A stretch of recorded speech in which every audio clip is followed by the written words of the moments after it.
हे friends, आज के इस वीडियो में हम लोग सॉल्व करने वाले हैं UP triple S C forest guard के प्रीवियस ईयर क्वेश्चन पेपर को, जिसमें से जो 80 क्वेश्चन हिंदी सेक्शन से पूछे गए थे उसको हम लोग इस वीडियो में सॉल्व करेंगे।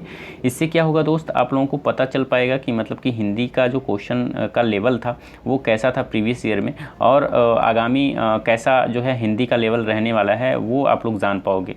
ठीक है, इससे आप लोगों का जो आगामी एग्ज़ाम होने वाला है 21 अगस्त को, उसमें थोड़ा आप लोगों को फ़ायदा मिल सकता है। एग्ज़ाम के पहले आप लोग हिंदी को रिवाइज़ कर सकते हो टॉपिक वाइज, ठीक है, और उसके लेवल के अनुसार। तो इसलिए मैंने इस वीडियो को बनाया है ताकि आप लोगों को प्रीवियस ईयर क्वेश्चन का पेपर जो है उसको देख के आप लोगों को अंदाज़ा लग जाए कि मतलब हिंदी की क्वेश्चन का लेवल कैसा रहने वाला है आप लोगों का आगामी जो 21 अगस्त को पेपर होने वाला है आप लोगों का यूपी फॉरेस्ट गार्ड का। ओके, तो आप लोग वीडियो को पूरा देखिएगा और लास्ट तक देखिएगा ताकि आप लोगों को इसका लेवल पता चल सके क्वेश्चन का। तो चलिए एक एक करके सॉल्व कर लेते हैं। तो यहाँ पर फर्स्ट क्वेश्चन दिया गया है, यदि सभी राज्य सरकारों को कोई एक सरकारी पत्र भेजा गया हो तो उसे क्या कहते हैं। तो मैं बता दूं दोस्त, अगर कोई जो है सरकारी पत्र वो कई संस्थाओं में, कई सरकारी संस्थाओं में एक साथ भेजा जाता है ना, तो उसको बोलते हैं दोस्त परिपत्र। क्या बोलते हैं? परिपत्र। तो वही चीज़ यहाँ पर बोला गया है, यदि सभी राज्य सरकारों को कोई एक सरकारी पत्र भेजा गया हो और सबका जो जिसके पास भेजा गया हो समान पत्र हो, ठीक है, समान सभी के पास जो पत्र भेजा गया वो समान पत्र हो, ठीक है, तो उसी को बोलते हैं परिपत्र। तो इसीलिए दोस्त यहाँ पर दिया है, यदि सभी राज्य सरकारों को कोई एक सरकारी पत्र भेजा गया हो तो उसे क्या कहते हैं, तो यहाँ पर परिपत्र इसका आंसर सही हो जाएगा।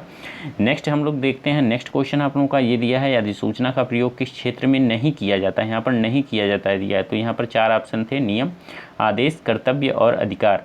तो मैं बता दूं दोस्त, आप लोगों का जो कर्तव्य क्षेत्र है इसमें जो है अधिसूचना का प्रयोग नहीं किया जाता है, बाकी नियम, आदेश और अधिकार क्षेत्र में इसका प्रयोग किया जाता है। यहाँ पर व्याख्या दिया है। एक चीज़ मैं बता दूं दोस्त, ये जो मैंने क्वेश्चन पेपर लिया है ये यूथ पब्लिकेशन के बुक से मैंने लिया है, ठीक है। अगर आप लोगों के पास ये बुक है तो आप लोग इसको देख सकते हो। ओके, तो यहाँ पर व्याख्या है तो इसको मैं पढ़ लेता हूँ। यहाँ दिया है, अधिसूचना का प्रयोग कर्तव्य क्षेत्र में नहीं किया जाता है, अन्य विकल्प नियम, आदेश, अधिकार के क्षेत्र में किया जाता है। अधिसूचना का प्रयोग अन्य क्षेत्रों में भी किया जाता है, जैसे कि कोई अगर विज्ञप्ति निकलता है तो वहाँ पर भी अधिसूचना का ही प्रयोग होता है। विशेष सूचना प्रदान करना हुआ तो भी यहाँ पर अधिसूचना का ही प्रयोग होता है। ओके, बाकी यहाँ पर दोस्त आप लोगों का कर्तव्य के क्षेत्र में नहीं किया जाता है, तो यहाँ पर ऑप्शन नंबर सी आप लोगों का बिल्कुल राइट आंसर होगा। नेक्स्ट क्वेश्चन था, उद्देश्य में कर्ता के साथ और क्या रहता है। तो 4 ऑप्शन थे, कर्ता विस्तार, कर्ता पूरक, कर्ता विधेय और कर्ता पूरक। तो यहाँ पर जो राइट आंसर था दोस्त आप लोगों का option number A right answer था। कर्ता विस्तार जो है कर्ता के साथ विस्तार रहता है, ठीक है, विस्तार रहता है। उद्देश्य में कर्ता के साथ और क्या रहता है, तो कर्ता विस्तार रहता है। तो यहाँ पर ऑप्शन नंबर ए बिल्कुल राइट आंसर होगा। नेक्स्ट क्वेश्चन, जो शब्द वाक्यांशों, वाक्य तथा शब्दों को जोड़ते हैं उन्हें क्या कहते हैं। तो उन्हें बोलते हैं दोस्त समुच्चय बोधक। क्या बोलते हैं? समुच्चय बोधक अव्यय बोलते हैं जो शब्द वाक्यांशों, वाक्य तथा शब्दों को जोड़ते हैं। जैसे कि यहाँ पर देख सकते हो आप लोग, नीचे दिया गया है उदाहरण, राम ने खाना खाया और सो गया।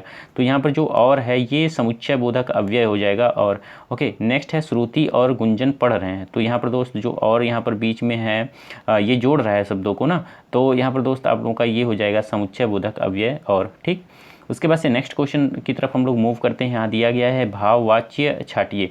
तो भाव, जिससे मतलब ऐसा वाक्य जिसमें दोस्त जिसको पढ़ने के बाद उसका भाव पता चले, मतलब उसके भाव के बारे में जानकारी हो, उसी को भाववाच्य कहते हैं। तो चलिए यहाँ पर पढ़ लेते हैं। तो फर्स्ट ऑप्शन है, दादाजी के द्वारा अनिल को डांटा गया, ठीक है, तो इसमें कोई भाव का पता नहीं चल रहा है। नेक्स्ट है, तोते से उड़ा नहीं जाता।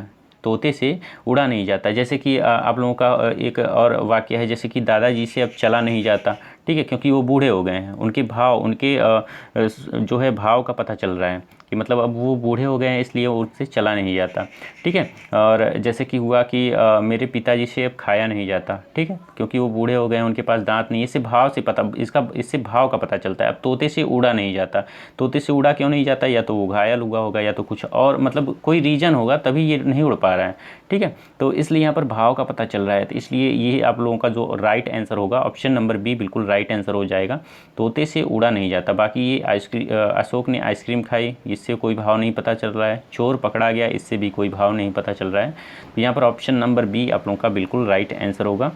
नेक्स्ट क्वेश्चन की तरफ हम लोग मूव करते हैं। उसके पहले हम लोग ये थोड़ा व्याख्या दिया है, इसको पढ़ लेते हैं, इससे थोड़ा एक्स्ट्रा जानकारी आप लोगों को हो जाएगा।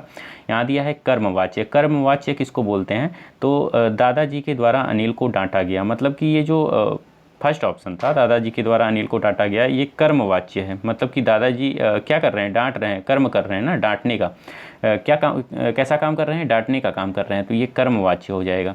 उसके बाद से यहाँ पर कृतवाच्य है। कृतवाच्य में क्या है? अशोक ने आइसक्रीम खाई, चोर पकड़ा गया, ये सारे कृतवाच्य हैं। कृत मतलब कर्ता, जिसमें कर्ता का बोध हो। जैसे कि अशोक, आइसक्रीम किसने खाई? अशोक ने खाई। किसने खाई? अशोक ने खाई। तो यहाँ पर कर्ता पर मेन बल पड़ रहा है, तो इसलिए ये कृतवाच्य हो जाएगा। चोर पकड़ा गया, कौन पकड़ा गया? चोर पकड़ा गया, तो यहाँ पर चोर के ऊपर पूरा बल पड़ रहा है, तो ये कृतवाच्य हो जाएगा। ठीक है, तो यहाँ पर आप लोगों का ये दोनों अशोक ने आइसक्रीम खाई, चोर पकड़ा गया, ये कृतवाच्य हो जाएगा।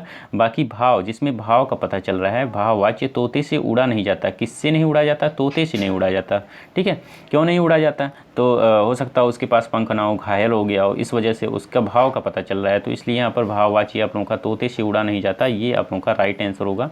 अभी यहाँ पर दिया है वाच्य कितने प्रकार के होते हैं, तो वाच्य टोटल 3 प्रकार के होते हैं। फर्स्ट कृतवाच्य, दूसरा कर्मवाच्य, तीसरा भाववाच्य। कृतवाच्य किसे बोलते हैं? जिस वाक्य में क्रिया कर्ता के अनुसार प्रयुक्त होती है, उसको कृतवाच्य बोलते हैं। कर्मवाच्य वाक्य में क्रिया कर्म के अनुसार प्रयुक्त होती है, तो इसको कर्मवाच्य बोलते हैं। भाववाच्य में वाक्य में क्रिया कर्ता अथवा कर्म के अनुसार प्रयुक्त ना हो, बल्कि वाक्य के भाव के अनुसार प्रयुक्त होती है, उसको भाववाच्य बोलते हैं। तो सिंपली वे में मैंने आप लोगों को समझाया कि कर्मवाच्य, कृतवाच्य और भाववाच्य क्या होता है, इससे आप लोग डिफ्रेंशिएट कर पाओगे। ठीक है, नेक्स्ट क्वेश्चन की तरफ हम लोग मूव करते हैं। तो यहाँ पर नेक्स्ट क्वेश्चन आप लोगों का ये रहा, यहाँ दिया है 2 प्राणियों तथा वस्तुओं के बीच तुलना की जाती है, तो क्रिया किस रूप में दिखाई पड़ती है? तो फर्स्ट है मूलावस्था, बी है पूर्व अवस्था, सी है उत्तरावस्था, डी है उत्तमा अवस्था। तो यहाँ दिया है 2 प्राणियों तथा वस्तुओं के बीच तुलना की जाती है, तो क्रिया किस रूप में दिखाई पड़ती है? तो ये उत्तरावस्था में दिखाई पड़ती है। कैसे अवस्था में? उत्तरावस्था में दिखाई पड़ती है, तो इसलिए यहाँ पर option number C right answer होगा। यहाँ पर व्याख्या दिया है, इसको पढ़ लेता हूँ मैं।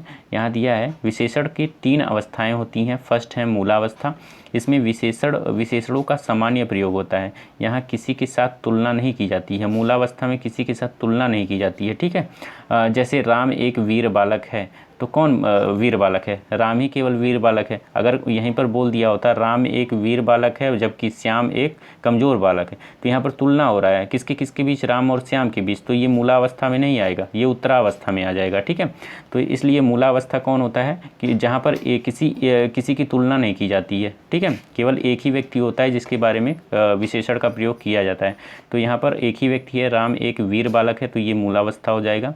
बाकी बी है सीता एक सुंदर कन्या है, तो ये भी आप लोगों का मूलावस्था हो जाएगा। ठीक है, अब उत्तरावस्था देखते हैं। उत्तरावस्था किसको बोलते हैं? तो इसमें 2 व्यक्तियों अथवा वस्तुओं की तुलना करके किसी एक की न्यूनता अथवा अधिकता बताई जाती है।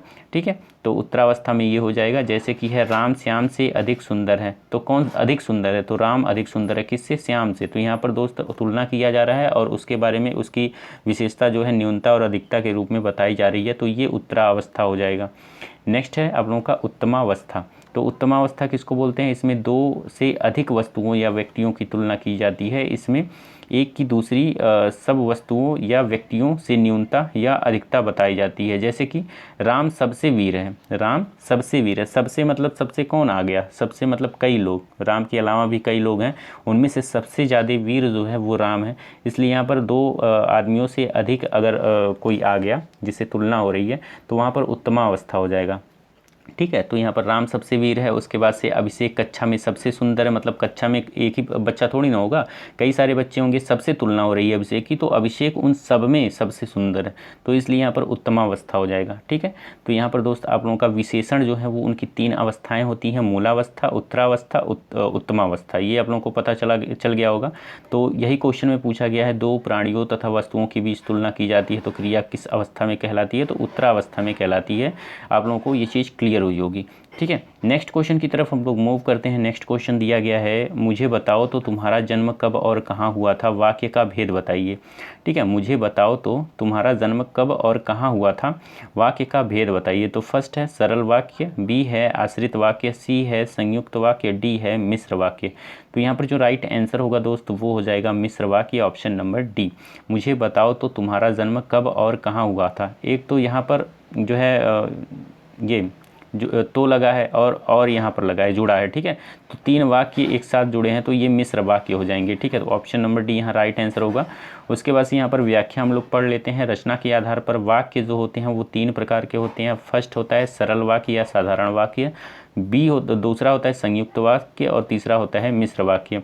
सरल वाक्य किसको बोलते हैं? जो सामान्य रूप में लिखा गया हो कोई वाक्य, जैसे कि मोहन पढ़ता है, सीता गाती है, ठीक है, ये सब सरल वाक्य में आएंगे। और संयुक्त वाक्य में क्या हो जाएंगे? वह खाना खाया और बाजार चला गया, वह खाना खाया और बाजार चला गया, मतलब कि एक काम किया उसके बाद से दूसरा काम तुरंत करने लगा, ठीक है। तो यहाँ पर संयुक्त वाक्य मतलब कि 2 काम एक साथ आ गए और के द्वारा ये जुड़े गए हैं, ठीक है।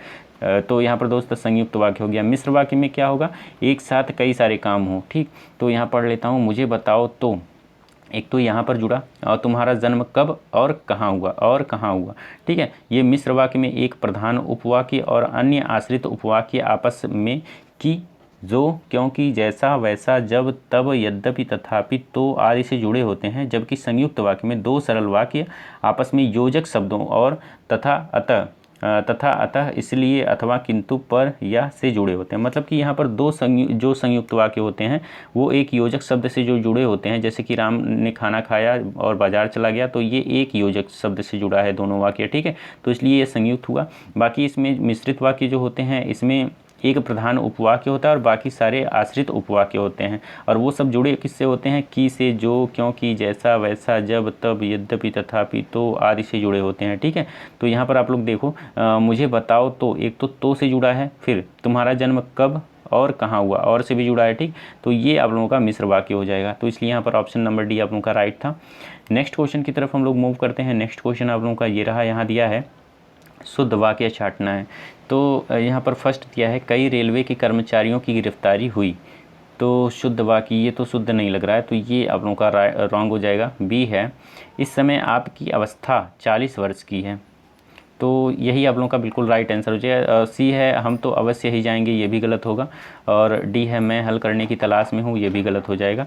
तो बी वाला ऑप्शन आप लोगों का बिल्कुल राइट आंसर है, ठीक है। नेक्स्ट पढ़ते हैं नेक्स्ट क्वेश्चन की तरफ। यहाँ दिया है सर्प, मेढक, सिंह, घोड़ा, वानर, हाथी आदि को समझाने वाला शब्द कौन सा है?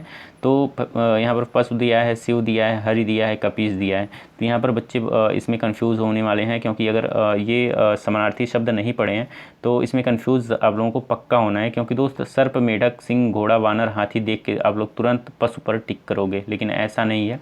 और कई लोग शिव पर टिक करेंगे, तो ये भी नहीं है, ठीक है। आप लोगों का जो राइट आंसर होगा दोस्त ऑप्शन नंबर सी, ये आप लोगों का हरि जो है, हरि मतलब होता है सर्प, हरि को मेढक भी कहते हैं, सिंह भी, घोड़ा, वानर, हाथी, ये सब बोलते हैं। तो ये हरि आप लोगों का बिल्कुल राइट आंसर हो जाएगा, ठीक है। ये अनिकार्थी शब्द होगा किसका? हरि का। उसके बाद से नेक्स्ट क्वेश्चन की तरफ हम लोग मूव करते हैं। नेक्स्ट क्वेश्चन आप लोगों का ये रहा, यहाँ दिया है कौन सी प्राचीन भाषा नहीं है? प्राचीन भाषा मतलब क्या होता है? जैसे कि आप लोगों का ये अपभ्रंश हुआ, प्राकृत हुआ, संस्कृत हुआ, ये सारे ये जो है सारे जो है प्राचीन भाषा है। लेकिन पंजाबी जो एक भाषा है ये अभी नई, मतलब कि अभी जल्दी ही ये पंजाबी भाषा आई। राज्य के अनुसार जो पंजाब में बोला जाता है पंजाबी भाषा, ठीक है, ये अभी हाल फिलहाल में ही ये जो है भाषा ऐड किया गया था हमारे संविधान में, पंजाबी, ठीक है। तो बाकी ये अपभ्रंश, प्राकृत और संस्कृति जो है ये प्राचीन भाषा है, ठीक है। और जो नहीं है वो है पंजाबी। तो आप लोगों का ऑप्शन नंबर बी बिल्कुल राइट आंसर होगा। यहाँ पर दिया है व्याख्या, पंजाबी प्राचीन भाषा नहीं है। भाषा विकास का क्रम यहाँ पर दिया है, ये क्रम भी इससे रिलेटेड क्वेश्चन पूछे जाते हैं। फर्स्ट पहले क्या आया था? संस्कृति, उसके बाद से पाली, फिर प्राकृत, फिर अपभ्रंश, फिर अवहट, फिर प्राचीन हिंदी। ये आप लोगों का प्राचीन जो भाषा है उसका विकास का क्रम है, ठीक है। पहले संस्कृत का जन्म हुआ, उसके बाद से पाली भाषा का, फिर प्राकृत, फिर अपभ्रंश, फिर अवहट, फिर प्राचीन हिंदी का जन्म हुआ लास्ट में, ठीक है। तो ये क्रम भी आप लोग याद रहिएगा, ये इससे भी क्वेश्चन बनता है। नेक्स्ट क्वेश्चन है अनिश्चयवाचक सर्वनाम का अपादान कारक में बहुवचन रूप होगा। मतलब कि ऐसा कौन सा यहाँ पर आप लोगों को वाक्य दिख रहा है जो कि अनिश्चयवाचक सर्वनाम है, जिसमें अपादान कारक का में बहुवचन रूप जो है अपादान कारक में बहुवचन उसका रूप होगा। तो यहाँ पर फर्स्ट दिया है किसी से, किन्हीं से, किन से, किन्हीं से, किनको। तो यहाँ पर किन्हीं से आप लोगों का जो है बिल्कुल राइट आंसर हो जाएगा ऑप्शन नंबर सी, ठीक है। यहाँ पर किन्हीं से जो है अनिश्चयवाचक सर्वनाम का अपादान कारक में बहुवचन रूप होगा, जबकि किसी से, किन से अनिश्चयवाचक सर्वनाम का अपादान कारक होगा, ठीक है। आप लोग जब पढ़ोगे किसी से यहाँ पर किसी से अपादान मतलब कि अलगाव का यहाँ पर जो है भाव यहाँ पर पैदा हो रहा है किसी से, और किन से मतलब यहाँ पे भी अलगाव का ही जो है भाव दिख रहा है, और किन को इससे भी वही इससे नहीं, किन को से नहीं, यहाँ पर किन से और किसी से यहाँ पर अलगाव वाला भाव पैदा हो रहा है। बाकी किन्हीं से में क्या आ रहा है, अनिश्चय मतलब कि अनिश्चयवाचक मतलब कि कोई निश्चित नहीं है, किन्हीं में से एक जो है कई सारे हैं उनमें से किन्हीं से, तो यहाँ पर इसलिए अनिश्चयवाचक जो है सर्वनाम है। तो यहाँ पर अपादान कारक का अनिश्चयवाचक बहुवचन ये किन्हीं से आप लोगों का राइट आंसर हो जाएगा, option number C. Next question की तरफ मूव करते हैं। नेक्स्ट क्वेश्चन ये रहा, यहाँ दिया है पुल्लिंग वाचक शब्द छांटिए। तो पुल्लिंग वाचक और स्त्रीलिंग वाचक कैसे हम लोग पहचानते हैं, तो यहाँ पर आप लोगों को यहाँ दिया है कैमरा, पायल, प्लेट, तलवार। तो कैमरा क्या होता है, कैमरा से फ़ोटो खींचा जाता है या खींची जाती है, ठीक है। तो कैमरा से जो है फ़ोटो खींचा जाता है, ठीक है। तो खींचा जाता है, खींची तो नहीं जाती, कैमरे से फ़ोटो खींची जाती है नहीं, ऐसे बोलते हैं हम लोग, बोलते हैं कैमरे से फ़ोटो खींचा जाता है। तो यहाँ पर दोस्त ये पुल्लिंग दिख रहा है, इसलिए आप लोगों का ऑप्शन नंबर ए जो है बिल्कुल राइट आंसर होगा। और यहाँ पर दिया है व्याख्या, इसको पढ़ लेते हैं। कैमरा पुल्लिंग वाचक शब्द है, जबकि पायल, प्लेट और तलवार स्त्रीलिंग शब्द है। पुल्लिंग ऐसे शब्द जिनमें पुरुष का बोध हो उसको पुल्लिंग बोलते हैं, और स्त्रीलिंग जो कि जिससे स्त्रीलिंग का बोध हो उसे स्त्रीलिंग बोलते हैं, ठीक है। और इसको पहचानने का तरीका है, जैसे कि आप लोग यहाँ पर जैसे कि कैमरा को हमने जैसे कि पहचाना कि यहाँ पर पहले आप लोग मन में ही सोचिए, मतलब कैमरे से फ़ोटो खींचा जाता है या खींची जाती है। अगर खींची जाती हो ऐसे बोला जाता है तो आप लोगों का ये स्त्रीलिंग हो जाएगा। अगर खींचा जाता है तो यहाँ पर कैमरा आप लोगों का पुल्लिंग हो जाएगा। तो ऐसा बोला जाता है ना, कैमरा से फ़ोटो खींचा जाता है, तो खींचा जाता है मतलब कि ये पुल्लिंग है कैमरा। अब पायल पहनी जाती है, पहना नहीं जाता है, पायल पहनी जाती है, तो इसलिए ये स्त्रीलिंग हो जाएगा, ठीक है। और प्लेट जो है, प्लेट क्या है, प्लेट के बारे में कैसे, एक मिनट। अब यहाँ पर आप लोग इसको कैसे डिफ्रेंशिएट करोगे, तो प्लेट में कोई चीज़ रखी जाती है, रखा नहीं जाता है, तो इसलिए ये स्त्रीलिंग हो जाएगा, ठीक है। ऐसे तलवार भी है, ठीक है, तो ये भी स्त्रीलिंग हो जाएगा। कैमरा बाकी ये पुल्लिंग है आप लोगों का, तो ऑप्शन नंबर ये आप लोगों का राइट आंसर होगा। नेक्स्ट क्वेश्चन है यहाँ पर, पाहुना का पर्यायवाची होगा। पाहुना मतलब क्या होता है, आगंतुक। पाहुना मतलब क्या, पहुना बोलते हैं ना गांव में, किसी को बोलते हैं पहुना, और उसको बोलते हैं अतिथि भी बोल सकते हो, तो वही बोलते हैं पाहुना को क्या बोलते हैं, आगंतुक बोलते हैं, ओके। तो यहाँ पर ऑप्शन नंबर सी जो है आप लोगों का बिल्कुल राइट आंसर हो जाएगा। नेक्स्ट क्वेश्चन की तरफ हम लोग मूव करते हैं। नेक्स्ट क्वेश्चन आप लोगों का ये रहा, यहाँ दिया गया है, पहले इसका व्याख्या थोड़ा पढ़ लेता हूँ मैं। पाहुना का पर्यायवाची शब्द आगंतुक होगा। इसके अन्य पर्यायवाची शब्द भी हैं, जैसे कि अतिथि हुआ, पाहुन हुआ, अभ्यागत हुआ, मेहमान हुआ, ये सारे पर्यायवाची शब्द हैं पाहुना का, ठीक है। कृषक के पर्यायवाची क्या हो जाएंगे, भूमिपुत्र हो जाएगा, हलधर हो जाएगा, खेतीहर हो जाएगा, अन्नदाता हो जाएगा, किसान हो जाएगा, कृषिजीवी हो जाएगा, हलवा हो जाएगा, ये सारे कृषक के पर्यायवाची शब्द होंगे। अब जंगबुक के पर्यायवाची शब्द क्या हो जाएगा, श्रृंगाल, सियार और गीदड़। आदित्य के पर्यायवाची दिनकर, दिवाकर और भानु, भास्कर, दिनेश, ये सारे आदित्य के पर्यायवाची शब्द होंगे, ओके। नेक्स्ट क्वेश्चन आप लोगों का ये रहा, यहाँ दिया है, इसमें से किसमें निर उपसर्ग नहीं है। तो निर उपसर्ग किसमें नहीं है, तो ये निःशेष है, निर्देश है, निर्बल है, निर्वाह। मतलब कि मैं बता दूं, उपसर्ग क्या होता है, जो किसी शब्द के पहले लगे, किसी शब्द के पहले लगे उसको उपसर्ग बोलते हैं, और प्रत्यय किसको बोलते हैं, जो किसी शब्द के बाद में लगे उसको बोलते हैं प्रत्यय, ठीक है। तो यहाँ पर पूछा है कि किसमें निर उपसर्ग नहीं है, तो निर उपसर्ग किसमें नहीं है, तो निःशेष। यहाँ पर दोस्त ये आप लोगों का यहाँ पर निर नहीं है, बाकी में देखिए आप लोगों का निर्देश है, निर्वाह है, उसके बाद से निर्बल है, ठीक है। तो यहाँ पर इन तीनों में जो है निर उपसर्ग लगा है, बाकी इसमें निःशेष में इसमें नहीं लगा है, ठीक है। तो इसलिए यहाँ पर आप लोगों का जो राइट आंसर हो जाएगा ऑप्शन नंबर ए बिल्कुल राइट आंसर हो जाएगा, ठीक है। नेक्स्ट क्वेश्चन की तरफ मूव करते हैं। नेक्स्ट क्वेश्चन आप लोगों का ये रहा, यहाँ दिया है, शुद्ध वाक्य छांटिए। तो इसमें से शुद्ध वाक्य छांटना है। पहला है, मुझसे यह काम संभव नहीं हो सकता, मुझसे यह काम संभव नहीं हो सकता। तो ये तो गलत है, ऐसे कहने का मतलब ये वाक्य जो है अशुद्ध है। बी वाला है, वह बिल्कुल बात करना नहीं चाहती थी, ठीक है। और सी है, मैं आपकी भक्ति करता हूँ। डी है, बाघ और बकरी एक घाट पानी पीती हैं। तो यहाँ पर जो राइट आंसर होगा दोस्त आप लोगों का ऑप्शन नंबर बी बिल्कुल राइट आंसर हो जाएगा, वह बिल्कुल बात करना नहीं चाहती थी। और मैं आपकी भक्ति करता हूँ, ये भी गलत होगा, रॉन्ग, और ये भी रॉन्ग, ये भी रॉन्ग। बाघ और बकरी एक घाट पानी पीती हैं, ये भी रॉन्ग हो जाएगा। ऑप्शन नंबर बी आप लोगों का बिल्कुल राइट आंसर होगा। नेक्स्ट क्वेश्चन की तरफ मूव करते हैं। नेक्स्ट क्वेश्चन ये रहा, यहाँ दिया है समीप, छोटा और गौड़, मतलब कि ये देखने से ही पता चल रहा है ये छोटे से रिलेटेड है। तो इसको देख लेते हैं। इसमें उपसर्ग आता है, मतलब इसमें उपसर्ग कौन सा आता है? समीप, छोटा, गौड़, इसमें उपसर्ग क्या आता है? तो उप आएगा। ठीक है, उप आएगा। तो यहाँ पर जैसे कि प्रधानमंत्री हुए, उप प्रधानमंत्री हुए, प्रधानमंत्री से छोटे होते हैं ना उप प्रधानमंत्री, इसलिए यहाँ पर छोटे के लिए उप पहले लगा दिया जाता है। जैसे कि राष्ट्रपति हुए, उपराष्ट्रपति हुए, इसलिए यहाँ पर उप लगा दिया जाता है, इसलिए छोटे को उप लगा दिया जाता है उसमें उपसर्ग के रूप में। तो इसलिए यहाँ पर उप जो है इसका उपसर्ग यहाँ पर समीप, छोटा और गौड़ का जो उपसर्ग होगा वो होगा उप। तो यहाँ पर ऑप्शन नंबर डी आप लोगों का राइट आंसर हो जाएगा। ठीक है, और नेक्स्ट क्वेश्चन हम लोग देखते हैं। नेक्स्ट क्वेश्चन ये रहा, यहाँ दिया है कुंदन का पर्यायवाची। कुंदन मतलब क्या होता है? जो तप रहा हो। ठीक है, जो कुंदन मीन्स क्या होता है? जो जल रहा हो, तप रहा हो, इसको कुंदन बोलते हैं। तो कुंदन मीन्स क्या हो जाएगा आप लोगों का जो पर्यायवाची? वो हो जाएगा ऑप्शन नंबर ए, हेम। तो कुंदन का पर्यायवाची हेम होगा। कुंदन के अन्य पर्यायवाची भी हैं जैसे कि सोना, स्वर्ण, कंचक्कन, अखेम। ओके, दुश्मन का पर्यायवाची क्या होगा? अरि, विपक्षी, दुश्मन, बैरी, शत्रु। और मतंग का पर्यायवाची गज, हाथी, कुंभी, मदकल, ये सारे मतंगे के पर्यायवाची होंगे। स्वजन के पर्यायवाची स्नेही, सहृदय, साथी, दोस्त, ये सारे स्वजन के पर्यायवाची हो जाएंगे। ओके, नेक्स्ट क्वेश्चन है आप लोगों का, यहाँ पर दिया है आप लोगों का ये drawing man catch a straw का अर्थ क्या होगा? तो यहाँ पर drawing man catch a straw का अर्थ होगा आप लोगों का डूबते को तिनके का सहारा। डूबते को तिनके का सहारा।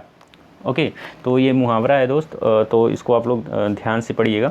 यहाँ पर इंग्लिश में दे दिया है ड्राइंग, इंग्लिश का मुहावरा यहाँ पर दे दिया है। इसको हिंदी में हमको कन्वर्ट करना है, drawing man catch a straw. तो इसका मुहावरा का जो सही अर्थ होगा वो होगा डूबते को तिनके का सहारा। ये आप लोग का बिल्कुल राइट आंसर हो जाएगा, ऑप्शन नंबर सी।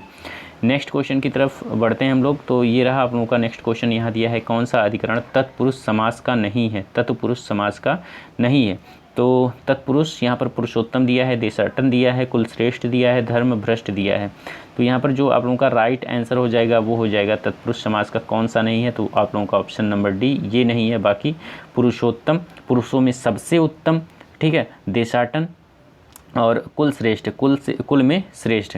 तो ये आप लोगों का तीनों जो है ये तत्पुरुष समास के हैं। बाकी ये धर्म भ्रष्ट जो है ये आप लोगों का तत्पुरुष समास का नहीं है, ये धर्म से भ्रष्ट, मतलब कि अपादान, इसमें अपादान समास हो जाएगा।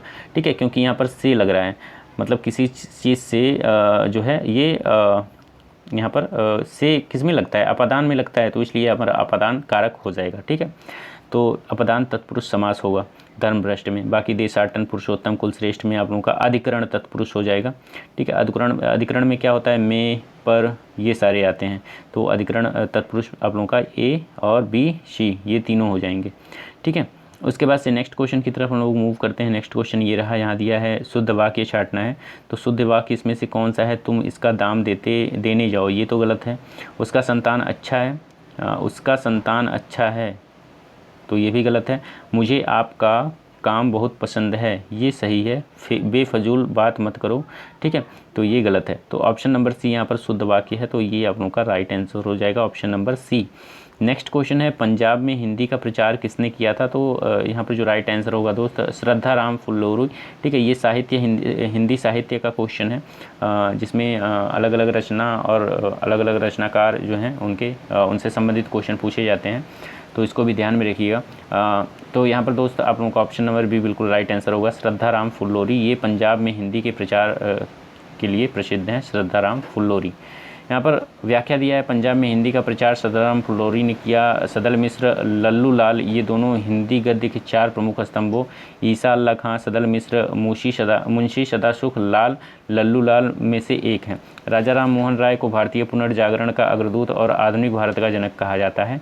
ठीक है, उसके बाद से नेक्स्ट क्वेश्चन ये रहा, यहाँ दिया है सफलता न मिलने पर दुखी होने को क्या कहते हैं? तो उसको क्षोभ बोलते हैं। क्या बोलते हैं? क्षोभ बोलते हैं। तो यहाँ पर ऑप्शन नंबर ए बिल्कुल राइट आंसर हो जाएगा। नेक्स्ट क्वेश्चन है धूसर का पर्यायवाची शब्द क्या होगा? तो धूसर का पर्यायवाची शब्द हो जाएगा गजवदन, सॉरी गजवदन नहीं होगा, बेअशर होगा, बेशर। ठीक है, ऑप्शन नंबर सी आप लोगों का बिल्कुल राइट आंसर हो जाएगा, बेशर। तो धूसर का पर्यायवाची क्या होता है? यहाँ दिया है बेशर, खर, गर्धव, राशव, वैशाखनंद, गधा। ठीक है, इसको धूसर बोलते हैं। और खनक का पर्यायवाची दस्यु, तस्कर, रजनीचर, साहसिक, मोशक और कुंभिल, ये सारे खनक के पर्यायवाची शब्द होंगे, सदन के पर्यायवाची होंगे भवन, आलय, निकेतन, शाला, कुटी आदि, ये सारे सदन के पर्यायवाची हो जाएंगे। गजवदन का हो जाएगा यहाँ पर मोदक प्रिय, मूषक वाहन, भवानी नंदन और आदि, ठीक है। ये गजवदन के पर्यायवाची मतलब गणेश जी के पर्यायवाची ये सारे हो जाएंगे। नेक्स्ट है खाने की इच्छा रखने वाले को क्या बोलते हैं, तो उसको बोलते हैं बुभुक्षा, ठीक है। क्या बोलते हैं? बुभुक्षा। तो यहाँ पर ऑप्शन नंबर बी आप लोगों का बिल्कुल राइट आंसर होगा। नेक्स्ट क्वेश्चन है स्पर्श व्यंजन कंठ ध्वनि और अघोष प्राण ध्वनि किसे बोलते हैं। तो यहाँ पर मैं बता दूँ महाप्राण किसको बोलते हैं, तो महाप्राण किसको बोलते हैं, तो महाप्राण दोस्त जो आप लोगों के ये शब्द लिखे जाते हैं, व्यंजन शब्द जो लिखे जाते हैं, जैसे कि क ख ग घ अंगा ना, उसमें ऐसे लिखा जाता है क ख ग घ अंगा। ये पहले वर्ग का है, ये दूसरे वर्ग, ये तीसरे वर्ग, ये चौथे वर्ग, ये पांचवें वर्ग का, ठीक है। तो जो आप लोगों के पहले, तीसरे और पांचवें वर्ग के जितने भी आप लोगों के व्यंजन वर्ण होते हैं वो सारे आप लोगों के अल्प प्राण में, ठीक है, अल्प प्राण में आ जाएंगे।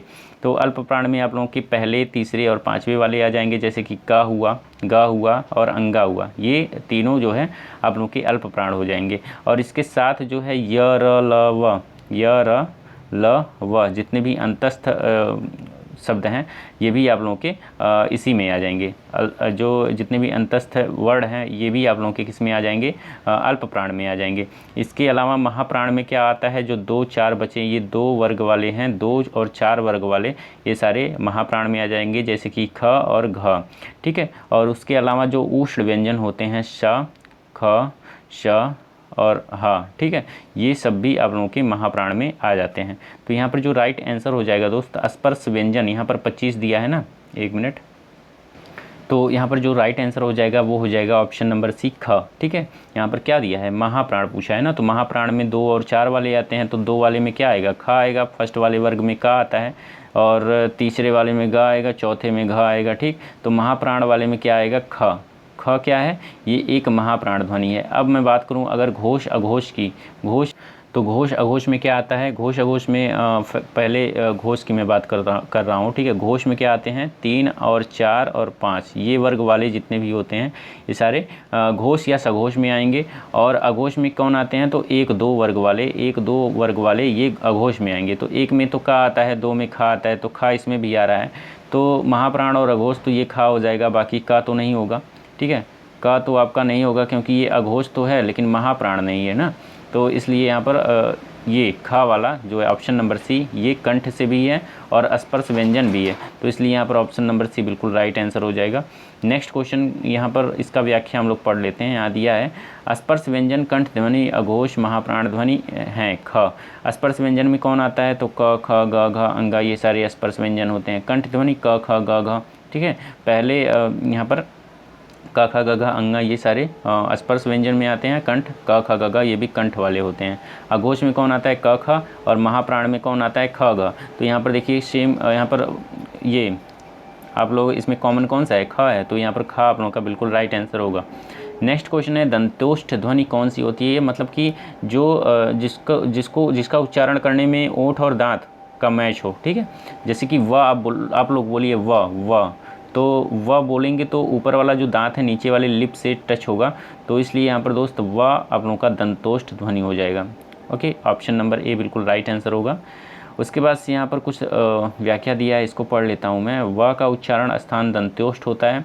वर्ण दिया है य तालु से होता है। इसका उच्चारण फ का कंठ से होता है, र का मूर्धा से होता है। इतनी बातें आप लोगों को क्लियर हुई होंगी। नेक्स्ट है आप लोगों का, जब एक ही ध्वनि का द्वित्व हो जाए तब वह क्या कहलाता है, तो वह कहलाता है दोस्त आप लोगों का युग्मक ध्वनियाँ। जब किसी ध्वनि का द्वित्व हो जाए, मतलब कि दोनों आपस में मिल जाएं, तो उसको युग्मक ध्वनियाँ बोलते हैं। Option number B right answer हो जाएगा। नेक्स्ट है बड़ी ई प्लस बड़ा आ, ये मिलकर क्या बनाते हैं, या। किस संधि की में इस प्रकार का परिवर्तन होता है, तो ये होता है दोस्त यड़ संधि में। यड़ संधि में क्या होता है, जैसे कि 5 प्रकार के होते हैं, दीर्घ, गुण, वृद्धि, यड़, अयादि। 5 प्रकार के ये आप लोगों के स्वर संधि होते हैं, दीर्घ, गुण, वृद्धि, यड़, अयादि। तो यड़ में क्या होता है, यहाँ पर या के साथ कोई ना कोई अधूरा शब्द जरूर आता है। जैसे कि यहाँ पर पर्यावरण है, पर्यावरण या दिया है, ऊपर उड़ने वाला रा है आधा, ठीक है। तो यहाँ पर आधा वर्ण आया कि नहीं, तो इसलिए यहाँ पर दोस्त यड़ में या के साथ कोई ना कोई आधा वर्ण जरूर आता है, तो उसको बोलते हैं यड़ संधि। तो यहाँ पर या है, तो या आप लोगों का यड़ संधि में आएगा। ऑप्शन नंबर सी बिल्कुल राइट आंसर हो जाएगा। नेक्स्ट क्वेश्चन की तरफ हम लोग मूव करते हैं। यहाँ पर दिया है देवनागरी लिपि का सर्वप्रथम प्रयोग कहाँ हुआ था। तो ये हुआ था दोस्त आप लोगों का जयभट्ट के शिलालेख में। तो यहाँ पर ऑप्शन नंबर डी बिल्कुल राइट आंसर हो जाएगा। नेक्स्ट क्वेश्चन है बुरे अर्थ में प्रयुक्त होने वाला बद उपसर्ग किस भाषा का है। तो ये है दोस्त आप लोगों का उर्दू फारसी दोनों, मतलब दोनों भाषाओं का कॉम्बिनेशन है ये बद उपसर्ग। ऑप्शन नंबर सी इसलिए यहाँ पर राइट आंसर हो जाएगा। बाकी और बद उपसर्ग से बनने वाले कुछ शब्द हैं, जैसे कि बदमाश, बदनाम, बदकिस्मत, बदबू, ये सारे बद उपसर्ग वाले शब्द हैं। और बाकी यहाँ पर दिया है बुरे अर्थ में प्रयुक्त होने वाला बद उपसर्ग उर्दू फारसी भाषा का है, ठीक है। नेक्स्ट क्वेश्चन देखते हैं हम लोग। नेक्स्ट क्वेश्चन है आहट, आवट, आस आदि किस प्रकार के तद्धित प्रत्यय हैं। तो ये है दोस्त आप लोगों का भाववाचक, मतलब कि यहाँ इससे भाव का पता चल रहा है। आहट, जैसे कि आहट, किसी की आहट सुनाई दे रही है, मतलब कि जैसे कि कोई आ रहा हो, जिसके पैर का आवाज़ सुनाई दे रहा है, आहट की आवाज़ सुनाई दे रही है, यहाँ पर भाव प्रकट हो रहा है। आवट, आस, यहाँ से भाव का प्रकट हो रहा है, इसलिए भाववाचक इसको बोलेंगे, ठीक है। जैसे कि कड़वाहट, अमावट, मिठास, ठीक है, ये सारे भाव प्रकट कर रहे हैं, तो इसलिए ये सारे भाववाचक जो है आप लोग के वाक्य हो जाएंगे, ठीक। नेक्स्ट है अपादान कारक उत्तम पुरुष बहुवचन रूप होगा। तो अपादान मीन्स क्या होता है, जैसे कोई किसी चीज़ से अलग हो तो उसको अपादान बोलते हैं। तो मुझसे, हमसे, और यहाँ उत्तम पुरुष है, उत्तम पुरुष मीन्स क्या, खुद को। तो यहाँ पर हमसे, बहुवचन भी है तो हमसे, ठीक है। अगर बहुवचन नहीं होता तो मुझसे हो जाता। तो इसलिए यहाँ पर दोस्त आप लोगों का जो राइट आंसर हो जाएगा ऑप्शन नंबर बी आप लोगों का राइट आंसर होगा। यहाँ पर दिया है मुझसे अपादान कारक उत्तम पुरुष एक वचन। मुझसे मतलब क्या है, ये एक वचन हो जाएगा। हमसे मतलब क्या हो जाएगा, ये भी उत्तम पुरुष में ही आता है, लेकिन ये बहुवचन हो जाता है। तो इसलिए यहाँ पर option number B right answer होगा, क्योंकि बहुवचन पूछा है। नेक्स्ट है दांत कटी रोटी का अर्थ क्या होता है। तो इसका जो अर्थ होता है दोस्त वो होता है गहरी दोस्ती, गहरी दोस्ती। Option number A right answer हो जाएगा। नेक्स्ट क्वेश्चन है संख्य भाव मिश्रित अनुराग को कहा जाता है। तो प्रणय, श्रद्धा, प्रेम, सम्मान, यहाँ पर राइट आंसर जो हो जाएगा वो हो जाएगा ऑप्शन नंबर ए प्रणय। संख्य भाव मिश्रित अनुराग को प्रणय कहा जाता है। प्रेम का अर्थ प्रीति या प्यार होता है, किसी पर किया जाने वाला विश्वास श्रद्धा कहलाता है, किसी के प्रति आदरपूर्ण भाव रखना सम्मान कहलाता है। ओके, उसके बाद से नेक्स्ट देखते हैं। तो नेक्स्ट क्वेश्चन की तरफ हम लोग मूव करते हैं। नेक्स्ट क्वेश्चन आप लोगों का, एक मिनट, ये रहा। सोना का पर्यायवाची क्या होता है। तो सोने का पर्यायवाची यहाँ पर दिया है पन्नग, ललित, जात रूप, चित्त आकर्षक। तो यहाँ पर राइट आंसर जो हो जाएगा वो हो जाएगा जात रूप। ऑप्शन नंबर डी बिल्कुल राइट आंसर होगा। यहाँ पर व्याख्या दिया है, इसको हम लोग पढ़ लेते हैं। यहाँ दिया है सोना का पर्यायवाची जात रूप है। ललित का पर्यायवाची क्या होता है, रुचिर होता है, चारु होता है, रम्य होता है, रमणीय होता है। पन्नग का पर्यायवाची नाग, भुजंग, फड़ी, अहि, उरग, ये सारे पन्नग के पर्यायवाची हो जाएंगे। नेक्स्ट क्वेश्चन है शुद्ध वर्तनी वाला शब्द छाटिए। तो शुद्ध वर्तनी वाला जो यहाँ पर परीक्षा, ये तो बिल्कुल गलत है। मुमूर्षु, ये थोड़ा सही लग रहा है, ये ठीक है। यहाँ पर बड़ा ओ की मात्रा है, ये गलत हो गया। परीक्षा, ये परीक्षा नहीं होता, परीक्षा होता है, ये भी आप लोगों का रॉन्ग हो जाएगा। शुद्ध कौन सा है, ये ऑप्शन नंबर 20 शुद्ध हो जाएगा। नेक्स्ट है पयोधि का संधि विच्छेद क्या होगा। तो पयः धन, पयः ये गलत है, एक मिनट, ये आप लोग का ऑप्शन नंबर ए जो है पयः प्लस धी, ये सही लग रहा है। और ये गलत है। पयः दधी, ये भी उदध, ये भी गलत। Option number A right answer हो जाएगा। नेक्स्ट क्वेश्चन देखते हैं। तो नेक्स्ट क्वेश्चन आप लोगों का, एक मिनट, नेक्स्ट क्वेश्चन आप लोगों का, ये कंठ तालव्य कौन सा होता है। तो कंठ तालव्य में जो कि दोस्त आप लोगों का तालु और कंठ के मेल से निकलता हो जो वर्ण, उसको कंठ तालव्य बोलते हैं।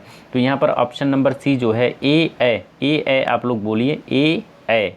तो यहाँ पर दोस्त जीभ का जो पिछला हिस्सा है वो तालू पर टच हो रहा है, तो उससे भी और ये कंठ से भी निकलता है, तो इसलिए यहाँ पर ऑप्शन नंबर सी ये कंठ तालव्य वर्ड हो जाएगा। ठीक है, नेक्स्ट देखते हैं कौन सी बोली बिहारी की नहीं है। तो बिहारी में भोजपुरी बोली जाती है, मगही बोली जाती है, मैथिली बोली जाती है, बाकी जयपुरी जो है ये राजस्थान में बोली जाती है, तो इसलिए ये बिहारी बोली नहीं होगी। ऑप्शन नंबर सी ये बिल्कुल राइट आंसर हो जाएगा। नेक्स्ट देखते हैं, नेक्स्ट क्वेश्चन आप लोगों का। नेक्स्ट क्वेश्चन ये रहा, अन्य पुरुष एक वचन सर्वनाम का संप्रदान कारक बहुवचन रूप होगा। तो अन्य पुरुष मतलब उत्तम पुरुष में क्या होता है, खुद से रिलेट होता है, अन्य पुरुष में अन्य से रिलेट होगा। ठीक है, तो अन्य में क्या आता है, उनसे, उन्हें, उनके, उससे, तो ये सारे अन्य पुरुष हैं।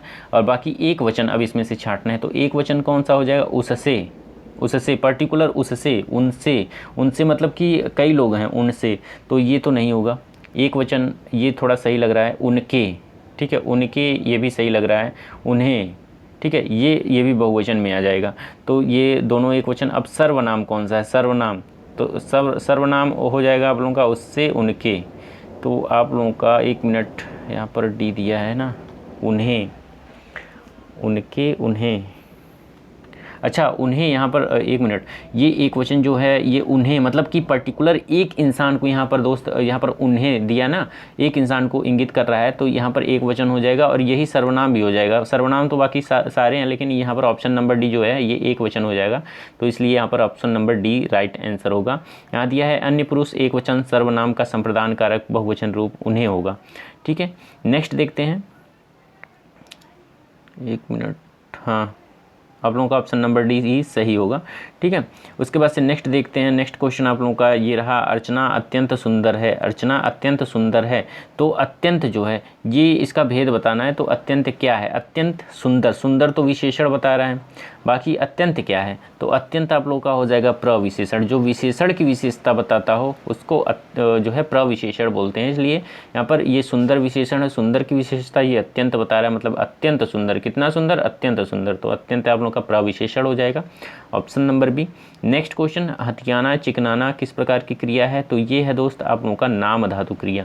ठीक है, अब यहाँ पर व्याख्या पढ़ लेते हैं, तो यहाँ नाम धातु क्रिया संज्ञा सर्वनाम तथा विशेषण से मिलकर बनने वाली क्रिया नाम धातु क्रिया कहलाती है। जैसे हाथ से हथियाना, बात से बतियाना, चिकना से चिकनाना। ठीक है, तो ये सारे नाम धातु हो जाएंगे।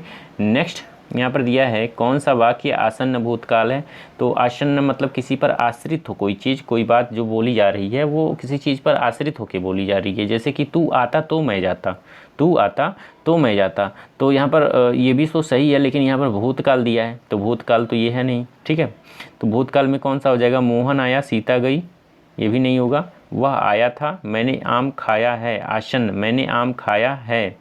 ठीक है, तो यहाँ पर ऑप्शन नंबर डी बिल्कुल राइट आंसर हो जाएगा। यहाँ दिया है मैंने आम खाया है, वाक्य आसन भूतकाल में है, इस काल में क्रिया के व्यापार की समाप्ति की निकटता स्पष्ट है। अन्य विकल्प मोहन आया सीता गई सामान्य भूतकाल, वह आया था पूर्ण भूतकाल, तू आता तो मैं जाता हेतु नहीं, सॉरी मैंने जो बताया दोस्त, कोई काम किसी चीज़ पर आश्रित होती है उसको, जैसे कि तू आता तो मैं जाता, मतलब कि वो अगर आता तब मैं जाता, उस चीज़ पर आश्रित है कि मतलब अगर वो आएगा तब मैं जाऊंगा, तो वो हेतु मद जो है भूतकाल बोलते हैं, तो इसके लिए मैं माफ़ी चाहता हूँ। ठीक है, आसन्न भूतकाल क्या होता है, आसन्न भूतकाल आप लोगों का ये होता है, वह वाक्य वह आसन्न भूतकाल है, इस काल में क्या होता है, क्रिया के व्यापार की समाप्ति की निकटता स्पष्ट होती है। तो यहाँ पर दोस्त ऑप्शन नंबर डी आप लोगों का राइट आंसर हो जाएगा। नेक्स्ट यहाँ पर तत्सम तद्भव से रिलेटेड क्वेश्चन है, तो तत्सम पूछा है, तत्सम क्या होता है, जो संस्कृत के समान हो ऐसे शब्द को तत्सम शब्द बोलते हैं। तो चत्वारी, अढ़ाई, मोर, बैन, यहाँ पर राइट आंसर कौन सा होगा, हो जाएगा चत्वारी। ठीक है, चत्वारी, यहाँ पर चार को चतुर्थ भी बोलते हैं, चत्वारी। ठीक है, ये तत्सम हो जाएगा, इसका तद्भव चार होता है, इसका तद्भव चार होता है। अन्य शब्द अढ़ाई, मोर, बैन ये तद्भव शब्द में आते हैं, इनका तत्सम शब्द क्रमशः क्या होगा, अढ़ाई का हो जाएगा अर्ध तृतीय, मोर का होगा मयूर और बैन का होगा वचन। ठीक है, तो ये सारे हो गए। तो चत्वारी आप लोगों का संस्कृत शब्द है, तो तत्सम ये हो जाएगा चार का। नेक्स्ट है कौन सा फारसी शब्द नहीं है, तो मलीदा, पैमाना, इस्तीफ़ा, तनख्वाह। तो मैं बता दूं इस्तीफ़ा जो है ये फारसी शब्द नहीं है, बाकी ये मलीदा, पैमाना, तनख्वाह ये सारे फारसी शब्द हैं। डी वाला इस्तीफ़ा जो है ये फारसी शब्द नहीं है, बल्कि ये कौन सा शब्द है, अरबी शब्द है, तो यहाँ पर अरबी दिया है, अरबी शब्द है। ठीक है, तो यहाँ पर आप लोगों का option number C right answer होगा। नेक्स्ट क्वेश्चन है पंकज जलज आदि किस प्रकार के शब्द हैं। तो पंकज जलज आदि जो हैं ये योग रूढ़ में आते हैं, योग रूढ़ में आते हैं। ठीक है, उसके बाद से यहाँ पर दिया है शब्द के जो रूढ़ के आधार पर, रूढ़ता के आधार पर यहाँ पर 3 जो है शब्द होते हैं, जैसे कि योग रूढ़, यौगिक रूढ़, रूढ़ शब्द। तो योग रूढ़ में क्या होता है, ऐसे शब्द जो सामान्य अर्थ को न प्रकट कर किसी विशेष अर्थ को प्रकट करते हैं उसको योग रूढ़ बोलते हैं। और यौगिक शब्द किसको बोलते हैं, 2 या 2 से अधिक शब्दों से मिलकर बनते हैं, जैसे कि विज्ञान, वी प्लस ज्ञान, प्रयोगशाला, प्रयोग प्लस शाला, ये यौगिक शब्द होते हैं। रूढ़ शब्द में क्या होता है, जिन शब्दों के सार्थक खंड ना हो, जैसे कि यहाँ पर आप लोगों का देख सकते हो जो ये है, जैसे कि आपको पंकज जलज आदि ये क्या हो गए, योग रूढ़ हो गए। तो ये आप लोगों का ये किसी तीसरे का जो है, जलज मीन्स क्या होता है, पंकज, पंकज मीन्स क्या होता है, और जलज मीन्स ये इनका कोई अर्थ नहीं है, लेकिन ये तीसरे का अर्थ दे रहे हैं। ठीक है, तो इसलिए आप लोगों का ये योग रूढ़ हो जाएगा। और रूढ़ शब्द में क्या होते हैं, जैसे कि उसको खंडित ना किया जा सके, जैसे कि यहाँ पर दिन हुआ, रात हुआ, घर हुआ। अब दिन को क्या दी प्लस ना लिखोगे, नहीं, तो इससे कोई मतलब ही नहीं निकलेगा, तो इसको जो है खंडित नहीं कर सकते, इसलिए ये रूढ़ शब्दों में आएंगे। उसके बाद से नेक्स्ट क्वेश्चन है समास के, एक मिनट, नेक्स्ट है समास के पदों को अलग करने को क्या कहा जाता है। तो इसको विग्रह बोलते हैं। तो option number C right answer हो जाएगा। नेक्स्ट है कौन सा पद विकृत नहीं होता है। तो अव्यय विकृत नहीं होता, अव्यय पद विकृत नहीं होता। अव्यय में वे शब्द होते हैं जिनके रूप में लिंग, वचन, पुरुष, काल, कारक इत्यादि के कारण कोई विकार नहीं होता है, जैसे जब, इधर, उधर, किंतु, परंतु, अतः, इसलिए। ओके, तो यहाँ पर अव्यय जो होते हैं वो विकृत नहीं होता। Option number B right answer हो जाएगा। यहाँ पर शुद्ध वाक्य छाटना है, तो शुद्ध वाक्य आप लोगों का यहाँ हम तो अवश्य ही जाएंगे गलत है, यह कहना आपकी भूल गलत है, मुझसे यह काम संभव नहीं हो सकता, ये भी गलत है। बाकी डी, शास्त्री जी की मृत्यु से हमें बड़ा दुख हुआ, ये ऑप्शन राइट आंसर है। ठीक है, नेक्स्ट है आप लोगों का माँ का लड़का कहाँ गया, माँ का लड़का कहाँ गया, उद्देश्य का विस्तार भेद लिखिए। तो यहाँ पर ऑप्शन नंबर सी है संबंध कारक, क्योंकि यहाँ पर दोस्त माँ का लड़का है, माँ का संबंध लड़के से क्या है, माँ और बेटे का रिलेशन है, तो यहाँ पर दोस्त का दिया है। ठीक है, तो ये संबंध कारक हो जाएगा। ऑप्शन नंबर सी राइट है। बाप का संबंधवाचक संज्ञा रूप होगा क्या, बपौती, तो बपौती यहाँ पर राइट आंसर हो जाएगा। ऑप्शन नंबर डी, कहते नहीं है ये तुम्हारी बपौती की जागीर है। तो बपौती मीन्स क्या, संबंध, यहाँ पर मतलब कि तुम्हारे बाप का ये जागीर है, ऐसे बोलना, तो इसको संबंध वाक्य में आ जाएगा। ठीक है, नेक्स्ट है आप लोगों का अर्थ के आधार पर संबंधवाचक अव्यय को कितने भागों में विभक्त किया गया है। तो यहाँ पर ऑप्शन नंबर ए जो 13 है, 13 भागों में संबंधवाचक अव्यय को विभक्त किया गया है। कौन कौन से, कालवाचक, स्थानवाचक, दिशावाचक, साधनवाचक, हेतुवाचक, विषयवाचक, व्यतिरेकवाचक, विनिमयवाचक, सादृश्यवाचक, विरोधवाचक, साहचर्यवाचक, संग्रहवाचक, तुलनावाचक, ये सारे आप लोगों के क्या हो जाएंगे, संबंध बोधक, संबंधवाचक अव्यय के भेद हो जाएंगे। ठीक है, 13 भेद हैं संबंधवाचक अव्यय के। नेक्स्ट है कौन सा संयुक्त क्रिया का भेद नहीं है। तो यहाँ पर option number D right answer हो जाएगा, नाम, बोध, ये संयुक्त क्रिया का भेद नहीं है। बाकी अन्य जो हैं ये हैं। उसके बाद से यहाँ पर दिया है grass on other side always looks greener, ये इस मुहावरे का जो है इंग्लिश मुहावरे का हिंदी में क्या मुहावरा होगा उसका अर्थ। तो grass on other side always looks greener, इसका मतलब दूर के धूल सुहावने लगते हैं, पेड़ धरती इसको सुंदर लगती है, बनाते हैं, परिवर्तन प्रकृति का नियम है, जीवन मात्र ही संघर्ष है। तो यहाँ पर दोस्त इसका जो राइट आंसर होगा वो हो जाएगा ऑप्शन नंबर ए, दूर के ढोल सुहावने लगते हैं। ये grass on other side always looks greener इसका जो है सही मुहावरा हो जाएगा। नेक्स्ट है अनिश्चयवाचक सर्वनाम का करण कारक बहुवचन रूप होगा। तो अनिश्चयवाचक मतलब कि किन्हीं को, किन्हीं को, किन्हीं की, किन्हीं से, किन्हीं का, यहाँ पर राइट आंसर हो जाएगा अनिश्चयवाचक सर्वनाम का करण कारक जो होगा बहुवचन रूप में वो हो जाएगा किन्हीं से। Option number C right answer होगा। नेक्स्ट है कौन सा सर्वनाम का भेद नहीं है। तो सर्वनाम का भेद दोस्त आप लोगों का गुणवाचक नहीं है, बाकी प्रश्नवाचक, पुरुषवाचक, निजवाचक ये सारे सर्वनाम के भेद होते हैं। सर्वनाम के वैसे 6 भेद होते हैं, पुरुषवाचक, निश्चयवाचक, अनिश्चयवाचक, संबंधवाचक, प्रश्नवाचक और निजवाचक। ओके, नेक्स्ट देखते हैं। नेक्स्ट क्वेश्चन है आप लोगों का पद परिचय को क्या नहीं कहा जाता है। तो पद परिचय को पद संगठन नहीं कहा जाता है। ठीक है, ये आप लोगों का option number A right answer हो जाएगा। नेक्स्ट है वाक्य में जिस शब्द से क्रिया के संबंध का बोध होता है उसे क्या कहते हैं, उसे बोलते हैं करण कारक। ठीक है, वाक्य में जिस शब्द से क्रिया के संबंध का बोध होता है उसको क्या बोलते हैं, करण कारक बोलते हैं। यहाँ पर व्याख्या दिया है, इसको पढ़ लेता हूँ मैं। यहाँ पर दिया है वाक्य में जिस शब्द से क्रिया के संबंध का बोध होता है उसे करण कारक बोलते हैं। जैसे कि संबंध कारक, संज्ञा या सर्वनाम का वह रूप जो हमें किन्हीं दो वस्तुओं के बीच संबंध का बोध कराता है वह संबंध कारक कहलाता है। इसका विभक्ति चिन्ह है का की, के, रा, री, रे। ठीक है, ये सारे संबंध कारक में आ जाएंगे। जैसे कि यह साहिल का बैग है, तो का मतलब किसका बैग है, साहिल का बैग है। ठीक है, तो यहाँ पर संबंध कारक हो जाएगा। अपादान कारक में क्या होता है, जैसे कोई चीज़ अलग हो रहा है, ठीक है, जैसे कि पेड़ से पत्ते गिरे, वो क्या हो जाएगा, अपादान कारक। जैसे कि संज्ञा सर्वनाम का वह रूप जिससे किसी वस्तु के अलग होने का भाव उत्पन्न हो, उसको क्या बोलते हैं, अपादान कारक कहते हैं, जिसकी विभक्ति चिन्ह से है। ठीक है, से है। जैसे कि पेड़ से पत्ते नीचे गिर गए, पेड़ से पत्ता नीचे गिर गया, ये क्या हो जाएगा, अपादान कारक। उसके बाद से नेक्स्ट है इसी तरीके से संप्रदान कारक। जैसे कोई चीज़ किसी चीज़ को दान कर दिया गया हो किसी को, उसको बोलते हैं संप्रदान कारक। जिसके लिए क्रिया की जाती है, जिसका विभक्ति चिन्ह के लिए हेतु होता है, अर्थात जिसे कुछ दिया जाए या जिसके लिए कुछ किया जाए, उसका बोध कराने वाले संज्ञा के रूप को संप्रदान कारक बोलते हैं। जैसे उदाहरण, अध्यापक विद्यार्थी के लिए पुस्तक लाया, तो यहाँ पर संप्रदान कारक हो जाएगा। ठीक है, नेक्स्ट यहाँ पर हिंदी इंग्लिश का मुहावरा है, उसको हिंदी में कन्वर्ट करना है। यहाँ दिया है hiring of accommodation on propose terms not approved. इसका हिंदी अनुवाद क्या होगा, ये मुहावरा नहीं है। ठीक है, इसका हिंदी अनुवाद करना है। तो यहाँ पर दोस्त hiring of accommodation on propose terms not approved, इसका हिंदी अनुवाद जो राइट हो जाएगा वो हो जाएगा प्रस्तावित सत्ता एक्स पर स्थान किराए पर लेने का अनुमोदन नहीं मिला।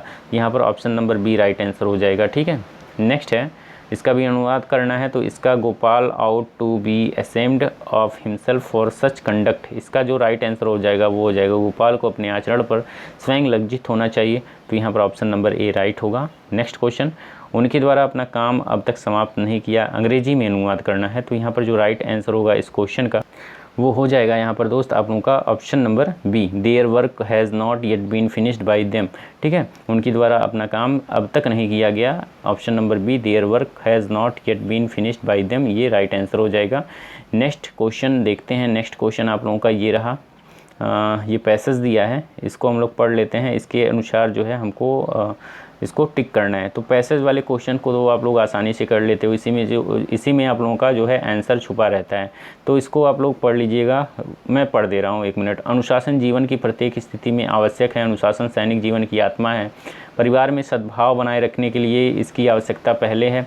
समाज और राष्ट्र में शांति और सद्भावपूर्ण संबंध बनाए रखने के लिए इसकी आवश्यकता भी है। ईश्वर की सृष्टि में यदि अनुशासन नहीं होता तो अराजकता फैल जाएगी और यह विश्व तुरंत अस्त व्यस्त हो जाएगा। अनुशासन क्यों आवश्यक है, तो सद्भावना की शांति के लिए यहाँ पर दिया है। ठीक है, पहला ऑप्शन जो है वो दिया है सद्भावना। यहाँ पर मैं देख ले रहा हूँ, अनुशासन जीवन की अनुशासन क्यों ज़रूरी है, परिवार में सद्भावना बनाए रखने के लिए इसकी आवश्यकता पहले है। तो परिवार में सद्भाव और समाज तथा राष्ट्र में शांति और सद्भावपूर्ण संबंध बनाने के लिए यहाँ पर बी वाला जो ऑप्शन है ये बिल्कुल राइट आंसर हो जाएगा। अनुशासन का मेन मतलब क्या होता है, इसका आवश्यकता क्यों है, तो ऑप्शन नंबर बी आप लोगों का राइट आंसर हो जाएगा। अनुशासन किसकी आत्मा है, तो अनुशासन आप लोगों का सैनिक जीवन की आत्मा है। यहाँ पर आप लोग देख सकते हो पैसेज में अनुशासन किसकी आत्मा है, तो अनुशासन जो है यहाँ पर दिया है जीवन की प्रत्येक स्थिति में सैनिक जीवन, यहाँ देखिए आप लोग सैनिक जीवन की आत्मा है। ठीक है, तो यहाँ इसलिए यहाँ पर आप लोगों का जो राइट आंसर हो जाएगा option number A right answer हो जाएगा। विश्व के अस्त व्यस्त होने का कारण क्या है, तो अनुशासन होना। ठीक है, अनुशासन ना होना, यहाँ पर विश्व के अस्त व्यस्त होने के कारण अनुशासन ना होना जो है ये एक कारण है विश्व के अस्त व्यस्त होने का। तो यहाँ पर ऑप्शन नंबर बी जो है राइट आंसर हो जाएगा। नेक्स्ट है, पास ही पास शब्द में किस प्रकार की द्विरुक्ति हुई है, तो यहाँ पर विभक्ति युक्त शब्द की द्विरुक्ति हुई है, तो इसलिए ऑप्शन बी जो है राइट आंसर होगा। नेक्स्ट है, यदि आपको अपने मित्र को पत्र लिखना पड़े तो संबोधन में लिखेंगे, क्या लिखेंगे, आदरणीय, प्रिय, पूजनीय, महोदय। तो यहाँ पर दोस्त हम लोग जब अपने मित्र को लिखेंगे तो संबोधन के लिए प्रिय लगाते हैं, तो ऑप्शन नंबर सी बिल्कुल राइट आंसर हो जाएगा।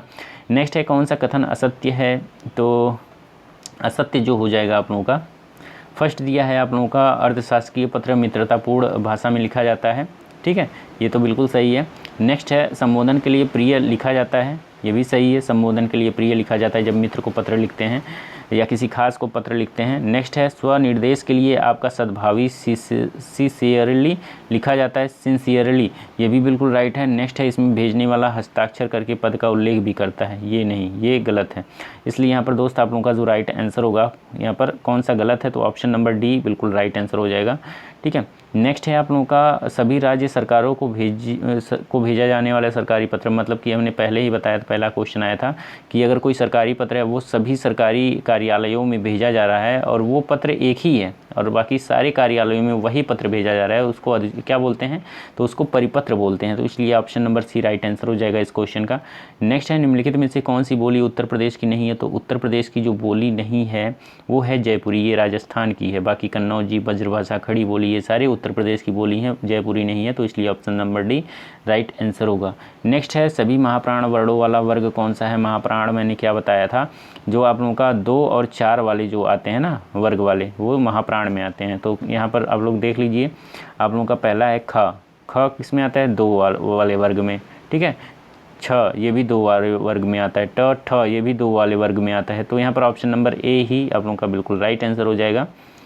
नेक्स्ट यहाँ पर आप लोग देख सकते हो, यहाँ दिया है महाप्राण सभी वर्गों का दूसरा, चौथा और उसमें व्यंजन जो उसके साथ और उसमें व्यंजन होंगे, जैसे कि श, ख, श, ह, ठीक है, ये सारे भी आप लोगों के महाप्राण में आएंगे।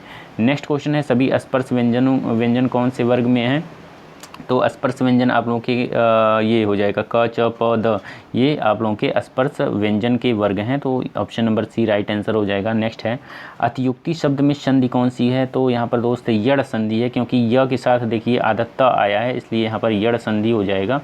नेक्स्ट है बोलोचित शब्द का संधि विच्छेद होगा। बोलोचित मतलब कि यहाँ पर राइट आंसर जो हो जाएगा वो हो जाएगा, यहाँ पर जो राइट आंसर हो जाएगा वो हो जाएगा बाल प्लस उचित, ये राइट है हो जाएगा, ठीक है, ये बोलोचित का सही संधि विच्छेद है। नेक्स्ट देखते हैं, नेक्स्ट क्वेश्चन आप लोगों का ये रहा, प्रत्याशा शब्द में उपसर्ग कौन सा है, तो प्रत्याशा शब्द में आप लोगों का प्रति जो है ये उपसर्ग लगा है प्रत्याशा में, प्रति, ठीक है, ऑप्शन नंबर सी यहाँ पर राइट आंसर होगा। नेक्स्ट है औपचारिक शब्द में प्रत्यय लगा होता है, तो इसमें लगा होता है इक। प्रत्यय मतलब हमने बोला क्या, लास्ट में जो लगा होता है वो प्रत्यय होते हैं और जो उपसर्ग होते हैं वो पहले लगे होते हैं। तो यहाँ पर औपचारिक में लास्ट में क्या लगा है, रिक लगा, लेकिन इक होगा, ठीक है, और option number C right answer हो जाएगा। नीलांबर, नीलांबर शब्द में कौन सा समास है, तो नीलांबर शब्द में आप लोगों का कर्मधारय समास हो जाएगा, क्योंकि यहाँ पर विशेषण बता रहा है नीला, ठीक है, option number D right answer हो जाएगा। नेक्स्ट है निम्नलिखित में से तत्सम शब्द कौन सा है, तो तत्सम में आप लोगों का यहाँ पर शिखा जो है ये तत्सम शब्द संस्कृत शब्द है, ये शिखा आप लोगों का राइट आंसर हो जाएगा, ये तत्सम शब्द है, बाकी सारे तद्भव हैं। रात्र का रात्रि होता है, बात का क्या होता है, वार्ता होता है, चंद्रा का चंद्रमा होता है, ठीक है, तत्सम में, और बाकी यहाँ पर जो शिखा है इसका ये ऑलरेडी तत्सम है, तो यहाँ पर option number A right answer हो जाएगा। नेक्स्ट है पशु चर रहे हैं रेखांकित पद है, तो पशु क्या हो जाएगा, पशु आप लोगों का हो जाएगा जाति, ठीक है, ऑप्शन नंबर बी जातिवाचक संज्ञा है। उसके बाद नेक्स्ट है यह मकान मेरे भाई का है, तो यह जो रेखांकित पद है ये क्या है, तो ये आप लोगों का क्या है, ये आप लोगों का एक मिनट, तो यहाँ पर यह क्या है रेखांकित शब्द, ये आप लोगों का ऑप्शन नंबर बी संकेतवाचक सर्वनाम विशेषण है। तो यह मकान मेरे भाई का मतलब संकेत दे रहा है, तो संकेतवाचक सर्वनाम विशेषण है, ठीक है, तो यहाँ पर option number B right answer हो जाएगा। नेक्स्ट देखते हैं हम ताजमहल देखने जाएंगे, ठीक है, लास्ट क्वेश्चन जो हिंदी का है वो है हम ताजमहल देखने जाएंगे, रेखांकित शब्द इसमें से पद क्या है, तो हम क्या है, तो यहाँ निजवाचक है, पुरुषवाचक है, निश्चयवाचक, अनिश्चयवाचक, ठीक है, तो यहाँ पर राइट आंसर जो हो जाएगा वो हो जाएगा ऑप्शन नंबर बी पुरुषवाचक, मतलब कि हम कौन है, पुरुषवाचक, तो यहाँ पर पुरुष हो जाएगा। कौन देखने जाएगा ताजमहल, पुरुष ही जाएगा, कोई व्यक्ति ही जाएगा, तो इसलिए यहाँ पर हम ताजमहल देखने जाएंगे, तो यहाँ पर पुरुषवाचक हो जाएगा, तो इसलिए ऑप्शन नंबर बी बिल्कुल राइट आंसर हो जाएगा, ठीक है। तो यहाँ पर टोटल 80 क्वेश्चन थे हिंदी सेक्शन से, जो कि प्रीवियस ईयर क्वेश्चन पेपर में पूछे गए थे। उत्तर प्रदेश वन रक्षक मतलब कि फॉरेस्ट गार्ड 2018 के क्वेश्चन पेपर में ये जो है 80 क्वेश्चन आए हुए थे। तो ये वीडियो दोस्त कैसा लगा आप लोगों को कमेंट में ज़रूर आप लोग बताइएगा, और अगर वीडियो अच्छी लगी हो तो वीडियो को लाइक कर दीजिए, और जितना हो सके इस वीडियो को अपने जितने भी फ्रेंड सर्कल हैं उनमें शेयर करिए, ताकि उनको भी इस वीडियो का फ़ायदा हो, उनको भी पता चल सके कि मतलब जो फॉरेस्ट गार्ड का जो पेपर होता है उसमें क्वेश्चन का लेवल कैसा होता है, ठीक है, ताकि उनको आगामी जो 21 तारीख को एग्ज़ाम होने वाला है उसमें उनको फ़ायदा मिल सके, उसके पहले ही वो प्रिपेयर हो सकें, ठीक है, अपने स्कूल को बूस्ट कर सकें। ओके, तो जितना हो सके दोस्त आप लोग क्वेश्चन पेपर सॉल्व करिए, मॉक टेस्ट सॉल्व करिए, ठीक है, ये सारी चीज़ करिए, और बाकी अब रिवीजन का टाइम है, 10 दिन जो बचे हैं उसमें रिवीजन करिए जितना हो सके, और अपने जो डाउट जिस टॉपिक पर है उस टॉपिक को डाउट को क्लियर करिए। ओके, तो चलिए मिलते हैं अगले वीडियो में एक ऐसे इंटरेस्टिंग वीडियो के साथ और एक ऐसे इंटरेस्टिंग जानकारी के साथ। तब तक के लिए दोस्त धन्यवाद।